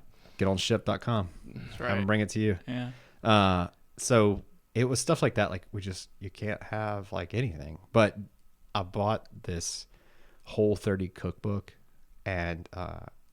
So you went full in. Yeah, I don't think I made anything out of that cookbook, but but you had it. But I have it. You showed it to people. Yeah, took pictures of it. I was like, "Oh, Whole30 cookbook right here. If you need to borrow it, I'm not using it." People come over to your house. You're like, "Come on into the kitchen and watch my Whole30 cookbook." Yeah, don't knock that over. I left this out. Yeah. Silly me, and put this back. It's open to a recipe. It's open to a recipe. I did a lot of Googling of like Whole30 meal, and like you can have vegetables and stuff. So there was a lot of. I would hope so. What's left, man? Yeah, like what else is there? There's a lot of chicken and vegetables going down in the house. A whole lot. A lot of chicken. Lots of eggs too. Really? I mean, we were buying like the carton of the 24. Yeah. Like the small pallet of eggs. Yeah, like for a church service or something. Yeah. We were going through one of those things like every 2 days. Dude. Yeah. How many ways are there to cook an egg that you don't get sick There's of it? not that many, and you do get sick of it. Okay. But luckily, you can have stuff like, you could have eggs and sausage. That's not a big deal. I need 12 eggs. And eggs and carrots. Yeah. Eggs and broccoli. Exactly. Eggs and chicken. Yeah. Eggs and chicken broth. Yeah. I'm going to eat a dozen eggs, and I'm going to eat like a glass of water. 35 sausage links and a glass of water. That sounds like paleo. Yeah, I'm not gonna lie to you. Whole30 was terrible, but I lost weight, and that was I'm missing important. the part where you're like, I got really into it. This is awesome. I'm getting there. It's not. You're not selling me on it. I'm getting there, and Whole30 is not. The Whole30 is my selling point because when I did Whole30 and I lost weight, I was like, man, I'm really glad I lost weight, but that was fucking terrible. There's got to be. There's got to be some middle ground. There's got to be a way for me to lose weight and still be able to eat peanut butter and honey on Eggo waffles in the morning. So Whole30, is it like a 30-day thing? Yeah. So it's only for 30 days. Yeah. And then what happens? Longest 30 days. Oh, I'm of your sure. life. It sounds like misery. But after that 30 days, then what? You just go back to eating what you want, or is it just supposed to trigger something in your brain that you start eating Whole healthier? 60, Whole 90, Whole eternity, whole your the rest of your whole damn miserable life. existence. Yeah, exactly. So I think really, and it really did do this. It showed me that I was eating a bunch of bullshit just because I liked the way that it tasted. I mean, that would be the main reason I eat. Yeah. Food that I eat. Same, but it taught me that there were foods I could eat that I really liked the way that they tasted, that I ate for energy as opposed to just eating until I had to lay on the couch with my pants undone. Gotcha. Okay. It taught me to like kind of curb that like over gluttonous eating and stuff like that. Did you find that you started liking foods over time? How do I say this? like for me, when we did paleo, or when I just like any time that I've kind of cut out sugars, to me, like fruit tastes sweeter. Like you start to realize just how much sugar, and like when you go back and drink like a Mountain Dew or something after you haven't, say, you fasted that for a month. Yeah. Then you have just a sip of Mountain Dew, and you're like, oh my God, there's so much sugar in this. How like did I used to drink one of these every day? Yeah. Like your tolerance levels change, I guess. Yeah, that's why I drink Coke Zero now. Yeah. Because it's not as sweet as just like regular Coke. But I just wonder if over time, like vegetables in general, if maybe you didn't like it at first, if over the course of 30 days you start to find that you find more foods that are healthy that you like. Yeah. And so like I've never really been long-winded way of saying that. You get to that point and then you start liking tofu. Yeah. That far. Yeah. Or like celery suddenly is like, oh, okay, piece of celery. Cool. I didn't like celery before I did Whole30. And then after Whole30, I still didn't like celery. So that didn't work Fine. out. But I'll tell you what, before I started Whole30, I could not do like the whole LaCroix seltzer water shit, like that whole thing. I could not do it. But when it's like water or spicy water, I'm going for the spicy boy now. Like no problem to go. And what's funny is I like LaCroix the least, but I straight up like could not. Like if I took a drink of LaCroix before Whole30, I would like it would cause like an involuntary flinch because I thought it tasted so bad. And now like no problem. Yeah. I don't know why that is. And I have another friend who's like that too. Wouldn't do that shit before Whole30. Went through Whole30 and then was like, all right, this is good, I guess. But Whole30 is such a commitment to come around to liking LaCroix though. Right? I like LaCroix. That's what you got to do. We got on a LaCroix kick, and it was probably during paleo. It's not a wasn't good kick. It may have been. Well, it was recently we started drinking LaCroix. I was trying to cut out sodas. That was my big thing. Yeah. And I don't know, for whatever reason, LaCroix, she found some that we tried, and yeah, I liked it. Even the flavorless one. It's just like carbonated water, basically. That sounds fucking terrible. It sounds terrible, but for whatever reason, I don't know. That's like when people are like, oh man, I could really go for like a Topo Chico right now. I'm like, no, you fucking couldn't, man. Nobody can just go for that. Don't we There's have one some in of the those? fridge We got right some in the there. fridge, Oh my yeah. God, For see? me. That's for you. It's just carbonated water, right? It's Yeah. mineral water. Mineral water. I don't know the difference. It- It's all the same. It burns like fire. But I will say this though, carbonated water like that, for me, was like mentally, I guess, was a really, really great substitute for beer Yeah. because it has that bite. It's not the same to be watching Alabama football and like crack open a pamplemousse.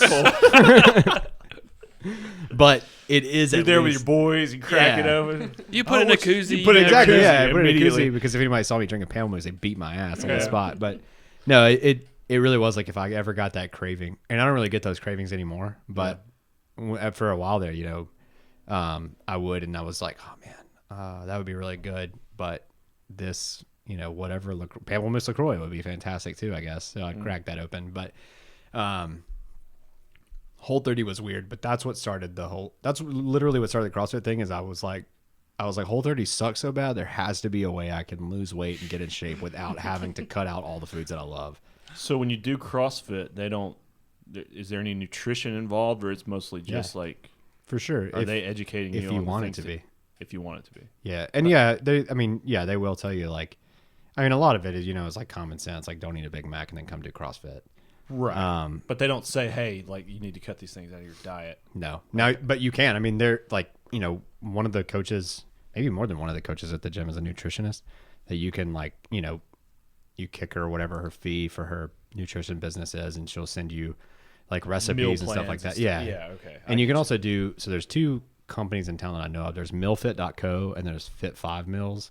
And both of those places, you can order your food, and it's like pre-portioned and all that stuff. You just go and pick it up. Millfit delivers to Forge Fitness. So I could get on his website and get like lunch for 5 days, and it'd be like $50, which is a lot up front, but it's $10 a meal, and that's probably how much I was going to spend on lunch anyways. Yeah. Unless I'm like dollar menuing it all week long, which nothing on a dollar menu is good for you. But it's still delicious. Yeah.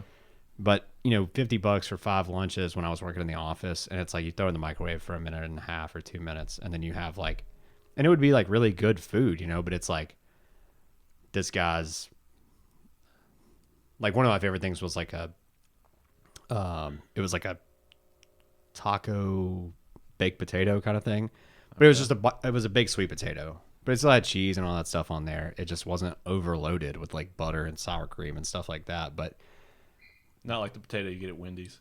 No, not like that one at all. I forgot Wendy's even had potatoes until Baconator. You can get a cup of chili. Yeah, I want to dip my baked potato in chili, please. Eat it like a hot dog. Yeah, Can exactly. you put it on that Baconator? Can you just slide it in there? Actually, just give me 2 potatoes, and can you use those as the buns? Oh man, I need a better diet. I mean, so here's where I went after Whole 30 when I went into CrossFit. Is I was like, I should probably start eating healthier. But I also decided that if I wanted to just eat some straight up bullshit, that I could, but I had to commit myself to work harder in the gym to try and burn it off. That's fair. And honestly, when you stop drinking nothing but like whiskey with Coke chasers and beer, the weight's gonna come off regardless. Yeah, I would think so. But it was slow, and also like I replaced when I quit drinking, I had to like fill that void. Yeah, I filled it with Oreos. A lot of them. I thought you were gonna be like running or something. No, absolutely not, man. Absolutely not. Oreos, straight up Oreos, stacks of Oreos, like, double stuffed, thin. Yeah, I mean, when a new Oreo would come out, I'd be at Target like grabbing a pack of them. I could stand there and eat like one entire row. So I was like, shit, I gotta get away from this. And we were talking about smoking cigarettes before we got started here. At AA meetings, there is always a smoking section, and there are always a shit ton of people there. And I was going to this place called Jaffe, which is near Zydeco. Okay. They have like a little patio out on the side where everybody smokes. And when I first pulled up to the place, it looked like it was on fire because of all the people smoking cigarettes. Because they're all filling that void with cigarettes. Yeah, you fill it with cigarettes and like nasty coffee. Just anything. Yeah. So like I started smoking a lot of cigarettes, and that was another reason why I was like, I got to do something healthy, because I'm like I would smoke a lot when I was drinking, but I wouldn't smoke when I wasn't drinking because I felt like I couldn't breathe from all the smoking I did in like a 3-day span. But when I quit drinking, it was like pretty much every chance I got, I was smoking cigarettes. Like I wouldn't smoke at work, and it wasn't because I didn't want them to know. It's because I was on the 7th floor and I was too lazy to go all the way down. Yeah. Go crack a window or something. That was the thing. The windows didn't open, because anytime my boss wasn't there, I would be like, I wonder if I could smoke in here and him not know. Just blow it straight into the to the air vent. Or I'd do it like doing the whole thing like stuffing a dryer sheet in a toilet roll when you'd smoke weed in the bathroom. I thought about trying that out, but I just didn't. But then when I would leave, I'd be smoking cigarettes. I'd step outside all the time in my apartment to smoke cigarettes, and that because obviously I didn't want to smoke inside. And that's always been the weirdest thing to me, is I'm like, do I really need a cigarette so bad that I'm going to go outside of my own domain, like my own living space? I'm going to go outside so I can smoke a cigarette to come back inside, because I don't want my house to smell like cigarettes. So why do I even smoke them? And then I started vaping, which is, at least as far as we know, not as bad. Yeah. Yeah. I mean, I may end up with like a 6-armed kid from this shit. The jury's still out on whether or not vaping is technically healthy. Yeah. But I can't imagine it's definitely not any worse. No, definitely not. And also, like, I don't smell like a hot, wet ashtray. That's true. Yeah, you can vape in your car and still have resale value on your vehicle. Yeah. Unless your friend gets in and like, why does it smell like Fruity Tooty in this motherfucker? And you're like, don't worry about that. If that wears off, man, that tobacco smell, that's for life. Yeah, you never get rid of that. You ever like gotten into like gone in like an old lady's home who's been smoking cigarettes since like 1930 and everything's nicotine yellow? My grandfather's house was that way. Really? Yeah, man. When after he passed away and we went to go clean the house and get his stuff out, it was like the walls were stained. Yeah, with nicotine yellow from the smoke and stuff. And it's crazy that like you don't really realize that that's happening and stuff. Like I remember like after I quit, like looking at my fingers, and like if I had on like a Saturday when I didn't have to work and I was smoking cigarettes all day, I would have like yellow stains like on my fingers and stuff. And I'm like, well, how did I do this? But either way, and there are still times, like we were talking about, there are still times where like I'll smell somebody smoking a cigarette and I'm like, oh my God, like I could really go for one of those bad boys right now. But then other times I smell it and I'm like, that smells like shit. Yeah. Yes. It's like sometimes it turns me off. I'm just like, oh God. Yeah, I'm like, why are they doing that? Yeah. Especially if it's mega hot outside, like it was like 110 degrees and My somebody's thing, smoking if cigarettes. I'm driving and the car in front of me smoking, I can't stand it. Yeah. It drives me crazy. Yeah. There's it's weird, those little triggers that you don't even really know about until you stop doing something. Mm-hmm. But when I started going to CrossFit, I hadn't stopped smoking cigarettes yet. And there is nothing like 30 minutes on a rower to let you know that you can't fucking breathe because you've been smoking like a chimney. So I was like, all right, I got to stop. So that's when I started vaping. And then it didn't bother me at all vaping really did just fill that void, which is funny. So like I went to the vape store in Hueytown to get this little guy. This is that it's for like that Nick salt stuff that we were talking about. Mm-hmm. And I was like, hey man, I need just like a little small thing and some Nick salt. He was like, have you ever vaped nicotine salt before? And I was like, nope. So Nick salt is the smelling salt things we were talking about? No. Okay. Definitely not. I was about to say, you're smoking that now? No. Yeah. All right. I'm out of the loop on this. We're getting wilder. Okay. We're about to talk about doing Could you put that in intravenously? Yeah. So nicotine salt is just like a higher concentration. So like your standard juice or whatever that people put in their like big vapes, that stuff's like 0 milligrams, 3 milligrams, 6 milligrams. The shit that I have in here right now is 50. 50 milligrams. So it's like I'm on 35. That's boom. I have another juice that's 35. Yeah, but I don't hit this near as often because I was really getting after it on my regular vape. Okay. But like this thing, I can hit it a couple of times and I'm good for a while. But when I told the guy that I wanted it and he asked if I'd ever vaped nicotine salt before, I was like, no. And I don't even know what that is. Yeah, he was like, can we do that? Is that legal? Yeah. Do I need to go around back? He was like, well, let me ask you this. Why do you think you need some nicotine salt? And I'm like, motherfucker, sell me what I asked for. I didn't ask for your judgment. He was like, why do you? Oh man. I was like, well, I mean, I just want it. I was like, sometimes my vape doesn't really like scratch that itch for me. I used to smoke cigarettes. And he was like, well, man, you're kind of like replacing one vice for another. And it's like, this dude doesn't know who I am. You work in the wrong industry, my brother. I know. I'm like, you trying to talk me out of buying this right now? Not to mention, like... That's like a conscious drug dealer. Yeah, I know. I'd like some heroin, please. Well, have you thought about what... Why do you feel like you need heroin? Well, and I'm like, man, I really don't want to get in a conversation with this dude about replacing vices because he does not want to hear about me being drunk as shit forever. Yeah. That's I'm just like, oh, yeah, wow. Yeah, I never really thought of it that way. So anyways, I just need some nicotine salt and a thing to smoke it with, please. I'd really like to try it. And do you sell spoons and lighters by any chance? Yeah, I'll just take that. Look, I'll just freebase the juice. I don't give a shit. Just help me here. So the guy's like, just put a straw in. Yeah.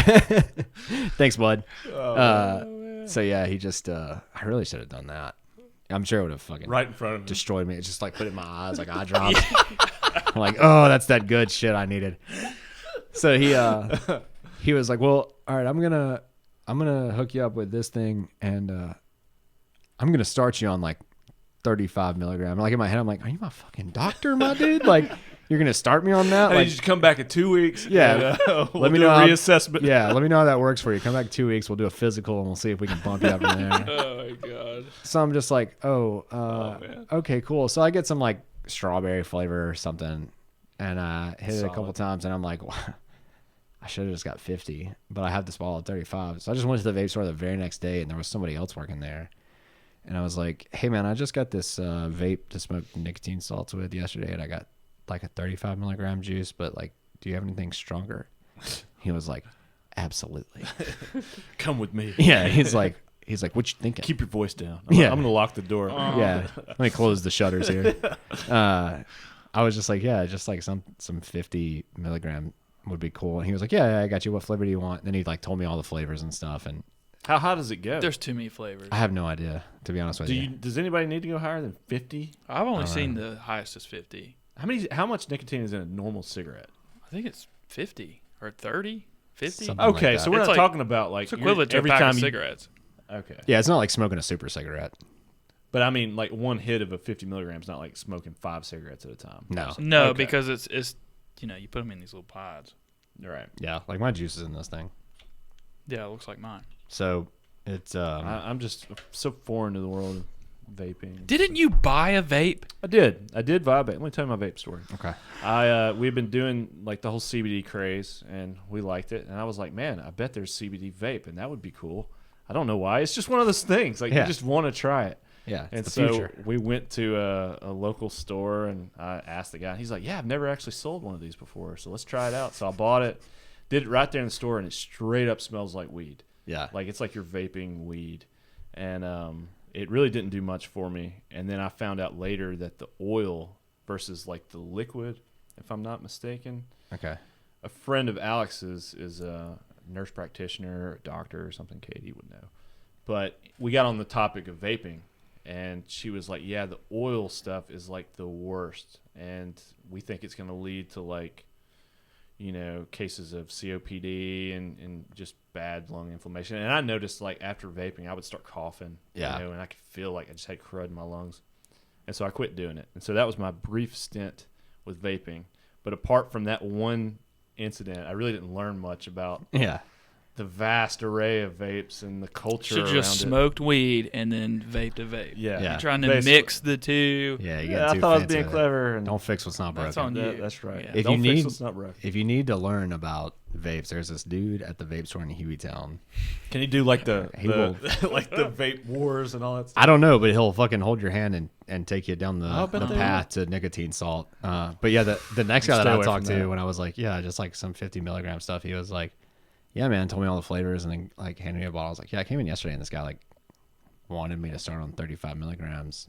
And the guy was like, oh yeah, I've heard that story before. That guy is we hate that guy. We hate that pretty guy. much, yeah. Sales are plummeting because of him. Yeah, like he keeps talking people out of buying vapes. And but it was just such a weird situation. He's got a conscience, man. Yeah. He sees these kids coming in. It's like, you don't want any part of this, man. Yeah, but I'm like, I'm in my 30s and I'm like covered in grease from working on cars all day. Like, just give me my nicotine salt liquid. That's funny. Like but that was I think that's just that's one of the weirdest things that ever happened to me with vapes. We used to go to the vape loft downtown because we lived right there in Highland. Mm-hmm. Those people were awesome. I think that's where we went. That's where I went. Vape loft. Yeah. Those people are cool. And then but yeah, I don't know. I mean, I guess that vape really scratches that itch. But if we're just like chilling at the house, like I'll use my regular 6 milligram or whatever. Which one of those like big ass, like it's got to warm up and the shit. Big machine. Yeah. That's insane. That's how you start blowing big boy clouds. Yeah. Well, I see these dudes that do like the Well, it's like you see these like it's all. I thought it was a joke, but it's like these competitions. Yeah, that shit's real. Where they're like, you know, making unicorns out of their vape cloud, and or they have like the distance meter of who can blow like the longest. Are you cloud. for real? This is a new sport now. Yeah, it's like wow, I'm not good at anything except cloud ripping. Okay. I have gone to fat doinks, man. Yeah, I have gone to vape stores that are like they're like, oh man, you know, if you want, are you trying to rip like big clouds? And I was like. That's a real question. Yeah, I'm like, what kind of clouds you trying to rip, bro? Yeah, like, no, dude, I'm addicted to nicotine. Help me, okay? I'm not trying. No, but man, do you want to look like a choo-choo train? Yeah, exactly. Like, come on, Thomas. Yeah, how'd you feel about Thomas the Tank Engine as a child? Because I got the vape for you, my dude. You want to look like your car's on fire when you stop at a red light? Like, that cannot be healthy, man. Vaping on that level, you know. Oh, I'm sure that's not. Just like.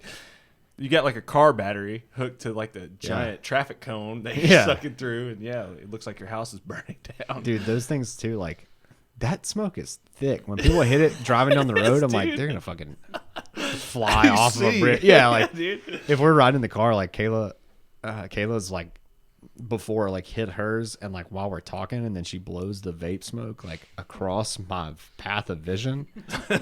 I'm like, here we come, Lord, on our way. Rolling the windows down. Yeah, like I will have to crack my window. I'm like, if you blow vape smoke over here one more time, I'm gonna pull this car over and put you out. But I was talking earlier about like how things have like started to kind of come back to memory since I quit drinking, and it's from like it's stuff like from God knows when, you know, like stuff that just kind of like, I guess there's some stuff like somebody tagged me on something on Facebook and I have completely zero recollection of what it's about or what we're even talking about. But then I can remember the most random stuff ever. And I thought about this before I came over here and I wanted to make sure that I brought it up. You and I and probably a couple other people were at the Vestavia skate park when that was still there.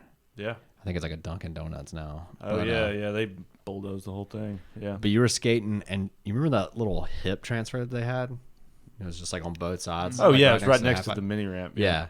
I remember you coming up to the top of that and you kind of bailed, and when you landed, like one of your legs was really stiff. Oh no. And you didn't break it or anything, but you Okay. hit, and then you had to sit down, and you were like, that made my heart hurt.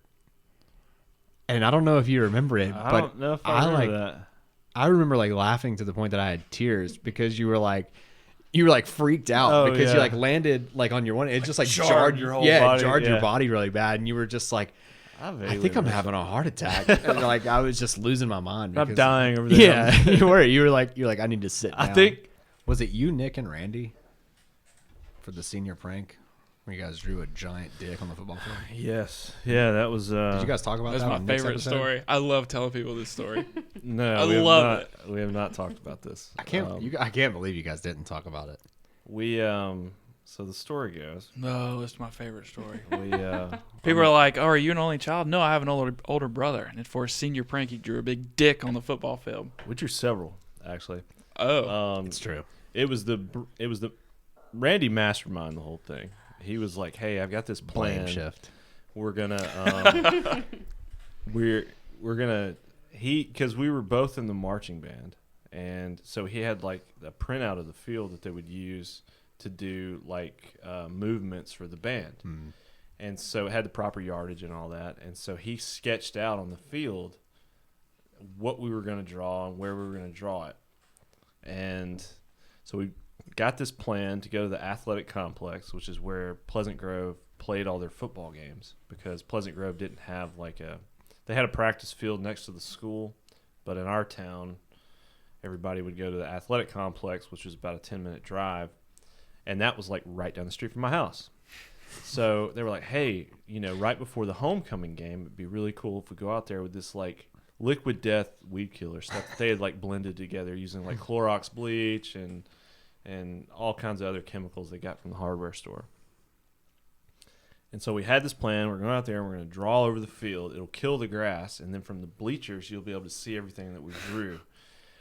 And so, long story short, we go out there. We had gone like a day before to kind of scope out the situation. And the week that we went, homecoming week, the local police were they knew the kids were up to no good if they were out driving around and stuff. And so they were a little more cautious. Well, we were up at the field, at the complex. There's no games going on. There's nothing happening. And so a police officer sees us parked in the parking lot and comes over.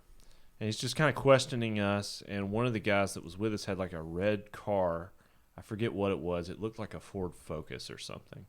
Or it was may have been like a Scion. Whose car? I'm not going to say. Okay. But a friend of ours that was there. So an easily recognizable car. And so we left. We didn't do anything that night. And then a few nights later, we went back up there. We had a buddy of Nick. We had a friend. He was down the street kind of keeping a lookout on one of the main corners that comes to the complex. Then we had another guy on the other side. And I think he was there. I may be telling the story wrong or missing some details. But either way, we went back up there, jumped out on the field. It was me and Randy. And we went and hit our marks, and we just kind of went crazy. Like, we started out with a plan of, like, what we were going to draw, and it was, like... Was the plan always a dick? Yeah, I think that was always part of the Okay, plan, cool. yeah. We were also going to write, like, seniors and class of 06 and all this other stuff. But then we realized we had, like, a bunch of, like, weed killer left, so we just kind of went crazy and started drawing stuff. And we left, mission complete, and several days went by. And I kind of would go by there going home, and I realized, man, it's not working. Like the grass is fine. And so towards the end of the week, I start hearing these like rumors, and I don't really know what's going on, but they start saying like something's happened, something's happened at the complex. So I go to one of my classes, and I'm sitting there, and the principal and assistant principal come into my class and say, hey, we need to get Mr. McCown. Oh no. And and I was like, I love this story. so I got up from my desk, and they're like, go ahead and grab your books. Oh, and shit. I was like, dude, they know, they found out. How'd they find out? And so they took me to the principal's office, and I could see they handed me a piece of paper, and they kind of said, "Hey, we know what you did," and they're like covered in grass, like they've been out on the field, trying to do whatever they can to get rid of the evidence that has now shown up. And hope I'm not butchering the story, but they basically say, "We know you did it. Your buddy with the red car." How we ended up getting caught was they called the local police and said, "Hey, have you seen anybody up at the complex that could have done this?" And the guy that came up there 2 days before we actually did the thing recognized the car. And so they pulled him into the office, and he basically ended up confessing and telling him and then ratting us all out. Snitch. Randy was in a truck, and they actually went out to his truck in the parking lot before they came to us, and he had like a camper shell. Yeah. Well, they opened it, and it was open, and then they pulled out the weed killer that was in the back of his truck, and they took pictures of it. This is like a full-blown police report investigation that they're doing. And so, long story short, we ended up confessing. We got sent to, I think, 3 or 4 weeks of STAR, which is Jefferson County's basically boot camp alternative school. And we're there with kids that have like brought drugs to school, kids that like came to school drunk. I went to that school. Kids that were selling, just brought weapons to school. Not for any of that though. Like bad stuff, man, from all over Jefferson County. Mom would drop us both off there in the morning. Yeah. She was so proud, I'm sure. Alex had to shave his head. Alex had like really long hair. Yeah, I remember shave that. his head. It's my senior year, man, and I had to shave my head. Yeah. It's crazy. Dude, Nick had long hair too. Yeah, he had to shave his head. And I think Randy was the only one without long hair. He didn't have like super long hair, but he had like shaggy hair. He had to shave Randy his head. did? Yeah. Yeah. And so yeah, that was it. I think we all had the pretty big fine we had to pay. But so the big homecoming gang happens.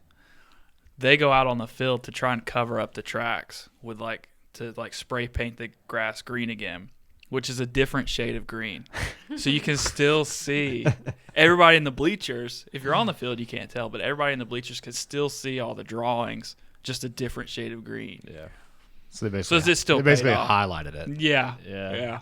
So yeah, that was my big high school story. I was a pretty good kid in high school. I didn't really get in trouble. I remember you telling Mom and Dad, and Mom was like, "I can't believe you did this." And then that was like the extent of it. Yeah, that was it. I didn't really get in trouble. None of us knew the extent of how far the school would go, but they were pissed. Yeah. And they really, that's why we got sent to alternative school, and we were all shocked by their reaction. We thought maybe I'd have detention, or be suspended, or maybe have some community service, or have to go up there and help fix the field. But we didn't know that they were going to take it. Like, we got charged with felonies. Wow. Which was eventually dropped, but because there's a monetary amount of damage that can equate to a felony, they charged us with a felony, man. I'd have to register as a felon for the rest of my life. Because you drew some dicks. Because I drew some dicks on a football field. So it was crazy how far they took it. Too far. And Nick and Randy both got lawyers. We couldn't afford a lawyer, so we didn't have lawyers. Yeah. But luckily, we were all being tried for the same thing. So their lawyers kind of banded together, and they were like, "Look, you're not charging these kids with felonies. You're not doing all this." Yeah, all they did was draw some dicks. And that was it. That was. So why did you go to extent of STAR? it. So I didn't actually have to do STAR. It was like the next step under, because I was like 7th grade. I wasn't old enough to go shave your head. Gotcha. But I got expelled from Pleasant Grove, and their big drastic measure was send me to alternative school, like in that like limbo. But I didn't end up finishing it, and then I just ended up homeschooling after instead of going back. That's what I did. So 2nd semester, 9th grade, until I graduated, I homeschooled. But man, I just remember. I remember seeing Randy with a shaved head. It was interesting. Yeah. Man. There's a picture floating around. I don't know if I've got it in a drawer or Nick has it, but there's a picture of all three of us, and it's like the only photo that we got. This is before we all had like iPhones and stuff. Thank God. With all our shaved heads. Yeah. So that was anyways, high school stories. And then that was right around the time that there was a show on MTV called High School Stories. Yeah. And everybody told us we should have written to them or submitted our story to them. Yeah. And I think back on that, like that would have totally got picked up. you know? Yeah. Because it's always about kids that got caught. And then they kind of go back and rehash everything that happened. Then you could have got MTV lawyers. I know, man. It would have been awesome. But I didn't do it. We missed the boat. We were like, well, whatever. Still a good story. So, Absolutely. It's my favorite story. One of my favorite stories. I love talking about high school. It's so awesome. Those are such weird times, man, and such different times, I guess. Like, I think back now to when, you know, I was like 19 years old, and it was nothing to just go skateboard, even downtown, you know, like weird hours, you know, 2 o'clock in the morning, you're skateboarding around and nothing bad would happen, you know, and stuff like that. Not that it's like more dangerous now. It's just like, and maybe it's because I'm an old man now. Yeah, I was about to say you're older now. You're like, dude, what the hell was I thinking? Yeah. Yeah, that's the old man coming out. Definitely. And then like, dude, I remember us driving around when you were doing the filming for Bad Footing.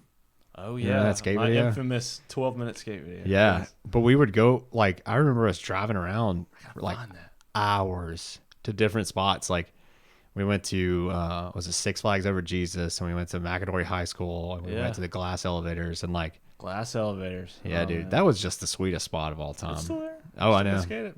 I know. I'd probably throw my back out, but I'd at least go down there and try, you know. All right, we're all gonna start skateboarding like for real again. Yeah, we're gonna make another video. Bad Footing 2. Yeah, Electric Boogaloo. I gotta find bad that, man. knees. Yeah, bad knees, bad back. Yeah, you know, I keep thinking, and I keep looking online because I'm like, I really do. I think I'm just past the days of, like, I'm past the days of throwing my body down a stair set. Oh yeah, dude. But there's like there's over the past however many years, you know, there's like a big resurgence in like the old school style boards. Yeah, man. This one right here. I've got one. Yeah. I just bought. So get this. We were how old? This is probably Like 3-4 years ago. Yeah. You know, we always go to our parents' house and have like Christmas over there and stuff. And you know, the past couple of years, we hadn't really got gifts because we're older, and it's just get together and hang out with family. Yeah. Well, a couple of years ago, we walk in and my dad bought us skateboards for Christmas. That's so tight. It's like we're 16 again. Yeah. And so, man, I take that thing out. It's got big fat wheels on it and great bearings, and it's just an old school cruiser deck. Yeah. And like just the other day, like I'll get out and just go cruise around the Rotary Trail, you know, up and down Birmingham, especially now with it kind of being fall weather and cool. Yeah, it feels nice. It's awesome, dude. But I can feel it the next day. Like just that little bit of just pushing and doing any kind of physical activity now. Yeah, it I sucks. was like, oh my God, I'm in such bad shape. Yeah, that was Knees are killing me. That's the thing with CrossFit, is that does it ever wear off? Do you ever get used to it? Yes. You just learn to live in pain. You get used to the pain. Yeah. You never get over it. Like, oh yeah, I live for this. This is awesome. It's just like, you just get numb to the pain. Pretty much. So what happens is that you'll wake up. I mean, your muscles get used to doing certain stuff, but like you're still sore. But the thing is, like, if you go ahead and like, if I would just go to class, even if I was super sore, like once my muscles got warm again, I wouldn't hurt. And then I would go home and I would feel like I got hit by a truck, but I just had to make it to the next class. And then I was good again. But that's so as long as you're moving, it's when you stop. That's when your body seizes up. Yeah, that's when your body just gives up. But but yeah, the whole cruiser thing is like, it's so appealing, especially when I think about the glass elevators and how like wide those ramps and stuff are. Dude, like, it's so much fun, man. You could just get on a wider cruiser and just bomb that parking deck, and not feel like I'm gonna die. Oh, it's just, to me, I mean, I still get a rush. It's just fun to do. It's just fun activity. And it's one of those things that like I enjoy doing. That's also giving me a little bit of exercise. Yeah. It doesn't feel like I'm just exercising for the sake of exercising. Yeah. To me, that's why I've always kind of never been good about sticking with a good gym routine. And even now, we're members of Planet Fitness, and of course with COVID going on, but you know, they're back open, and I have not been there very often, if at all. You know, I had a membership there for like a year, and I probably, like, I would go and work out maybe 3 days a week. I never really got anything out of it, but the hydro massage beds, I haven't tried those. I've always seen them, and I thought it was just a gimmick. I was like, I'm not paying for that, man. Dude. No hydro massage. I did like the membership. I think it's like maybe 20 a month instead of 10. So that I had like unlimited hydro massage bed access. So I would work out for like an hour, and then I would lay on the hydro massage bed for 2. Just take a nap. Yeah, pretty much. Like, unlimited, you just flash your card. They're like, sir, you got to get up. We only got 3 of these. Yeah. We got a line of people. Show my membership gold card. Yeah. Like, kiss my ass. What is it, Pizza Monday? Bring me a slice in here while I'm laying down. Come hither. Yeah. That was those hydro massage beds. Like thinking back now, like with COVID, and I had COVID. You had COVID? Yeah. Whoa. No, I didn't know that. Okay, so I had COVID. I got it from. This is a while ago. We will sanitize these microphones after Chase leaves. You should. Your whole house, actually. The whole house. At the time, there was only one other guy in my office, and I got it from him. Dang. Yeah. So did you have symptoms or did you just? I really didn't. Not the really bad ones. I couldn't taste anything, and I had a couple of days where like I felt like I had trouble breathing and I was really tired. That was about it. But you weren't dying? No. Oh, okay. Kayla had it worse than I did, but even hers was like hers kind of borderline on like cold and flu kind of feeling. But she luckily neither one of us ran the high fever or whatever. And then we survived. And so like COVID ain't got nothing. No, man. COVID's so it's weird. nothing, man. Don't worry about it. Yeah, it's but like I definitely like it's so weird now to see like people in masks and everything like that, and like I wear a mask anytime I want to get out of the car, and like it's the new normal, man. I don't even think about it anymore. Yeah, no, like it just, and like with Big Dave's, like we're mobile and we can do like completely contactless mobile repair. And like if people want, like we have a lady who they're self quarantining for 2 weeks before they go on vacation because they're going to see like her mother in a different state who's immunocompromised. So like when we go to her house, like we went to her house last week to do something, we got to go back this coming week.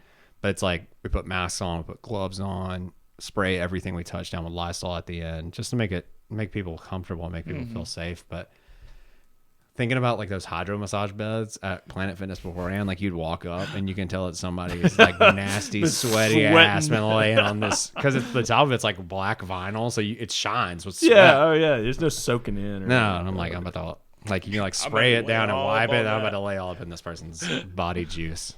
As far as my personal diet, I eat terribly. And one of my favorite restaurants to eat at is Taco Bell. Yeah. Eat there all the time. Oh, he's been fantastic. Steaming on this one. Yeah. And I wanted to talk to a fellow Taco Bell enthusiast because, as far as I know, it's one of your favorite restaurants. Absolutely. It was. What are they doing with their menu, man? Like right. they are ruining like all of the favorite things that I used to eat all the time. Yeah. Are gone. The grilled stuffed burrito. That was my favorite. That was my favorite thing. Number one. It was number one. Yeah, exactly. Dude. Loved it. And so when they got rid of that, I was devastated. Then triple layer nachos were basically an add-on onto every meal, no matter how big or small. Same. Always got triple layer nachos. Those are gone. Yeah. Cheesy Fiesta potatoes, I was a fan of. I was a huge fan of the Fiesta potatoes. Gone. The cheesy potato burrito that they had was really good. That's gone. Feel free to throw in anytime. It's a travesty. Mexican pizza is on the way out. That's the main thing. I'm so devastated because I literally just had one the other day, and it's like I don't get it all the time. I've never had one of those. They're so good in my entire life. I've so good. never had one of those. Well, you're the reason they're getting the axe. Yeah, but thanks a lot. As far as I know, I think in November, the end of November or mid-November, so serious it's gone. Yeah. And the only reason I know that is because I have a friend on social media that has a petition going, and it's got like 250,000 signatures. I'll sign that right now. You need to go and find it and sign it because like I don't know if he started it or if it's somebody else, or it may just be an internet thing, but like there's a lot of people out there upset about the Mexican pizza going out the door, and I'm one of them. The worst part is like I don't know who to blame for this happening. I don't know, man. And they added the quesarito for a little while. That was kind of a new thing. Yeah. I don't know if you tried that. But I did. It loved was it. super good. Yeah. I was like, okay, I can get on board with this. And now it's gone. Yeah. And so I don't know what they're doing or why they're trying to streamline their menu or why I felt the need to talk about this and get the word out and get people fired up about Taco Bell, and they're ruining this menu that I've loved. You know, there's been things that have come and gone, seasonal things. But when they got rid of the grilled stuffed burrito, and now they're talking about axing the Mexican pizza. So I just cannot stand, man. No. Taco Bell first broke my heart some years back when they had the you remember like the volcano burrito and the volcano nachos? Yes. That lava sauce? Dude. I mean, it might as well have been crack. And then they took it away, and like I've been chasing that dragon ever since. And it came back out briefly. And so was that just a seasonal thing? I don't remember how long they had that. I mean, this was like back in, I was probably like 19 years old or something when that happened. Yeah, they don't even have like jalapenos on anything anymore, I don't think. No. It was like covered in jalapenos. It was so good. It was the volcano nachos, man. Yeah, it was the shit. And, you can't just name it volcano and not hit it with some bang. You know what I mean? I want it to hurt. I want it to hurt twice. I guess, yeah, exactly. In and out, baby, in and out. I don't know if it was 2016 or 2017. They came back out with it briefly, and I went to the Taco Bell over there in by the Palisades.